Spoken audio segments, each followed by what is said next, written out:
বাচ্চারা খুশি মনে সবজিটা খেয়েও নেবে আর টেরই পাবে না এর মধ্যে মা কোন সবজি দিয়ে রান্না করেছে। মিঠাইকে ছোট থেকে বিভিন্ন উপায়ে বিভিন্ন রকমের সবজি আমি খাইয়েছি, অভ্যাস হয়ে গেছে, তাই এখন আর সবজি খাওয়াতে কোনো অসুবিধাই হয় না। একটা ফ্রাই প্যানে সামান্য সর্ষের তেল গরম করে পেঁয়াজ কাঁচা লঙ্কা কুচির সাথে কুমড়ো আর ক্যাপসিকাম কুচি দিয়ে লবণ হলুদ দিয়ে ঢাকা দিয়ে কম আঁচে সেদ্ধ করে একটু ভাজা ভাজা করে নামিয়ে নেব। কুমড়োর মিশ্রণটা একটু ঠান্ডা করে নেব, ততক্ষণ একটা ডিম ভালোভাবে ফেটিয়ে তার মধ্যে দিয়ে দেবো এই কুমড়োর মিশ্রণটা, একটু ধনেপাতা কুচি দিয়ে ভালোভাবে সবকিছু মিক্স করব।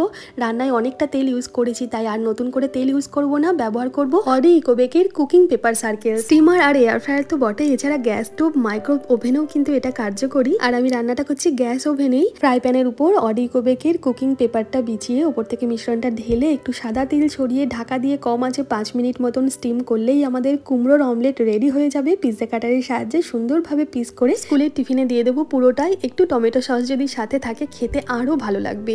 রেসিপিটা কেমন লাগলো অবশ্যই ট্রাই করে জানাবেন। এর সাথেই কয়েক টুকরো শসা দিয়েছি আর দুটো নারকেল নাড়ু দিয়েছি, সাথে 1 বোতল জল তো আছেই। আর মিঠাই স্কুলে যাওয়ার আগে যে রান্নাগুলো আমি করতে পেরেছি তাই দিয়ে ওকে খেতে দিয়েছি, যেমন গরম ভাতের সাথে উচ্ছে কুমড়ো আলু পেঁয়াজ ভাজা, 1 পিস মাছ ভাজা, এটা কাতলা মাছ, আর মুসুরির ডাল করেছি শিম দিয়ে, মূলো দিয়ে, ধনেপাতা দিয়ে, জিরে তেজপাতা শুকনো লঙ্কা ফোড়নে দিয়েছিলাম। ভীষণ ভালোবাসি আমরা এটা কিন্তু খেতে। ভিডিওটা ভালো লাগলে অবশ্যই চ্যানেলটা সাবস্ক্রাইব করে পাশে থাকবেন, আর কেমন লাগলো কমেন্ট করে জানাবেন। ভালো লাগলে লাইক শেয়ার করতে ভুলবেন না।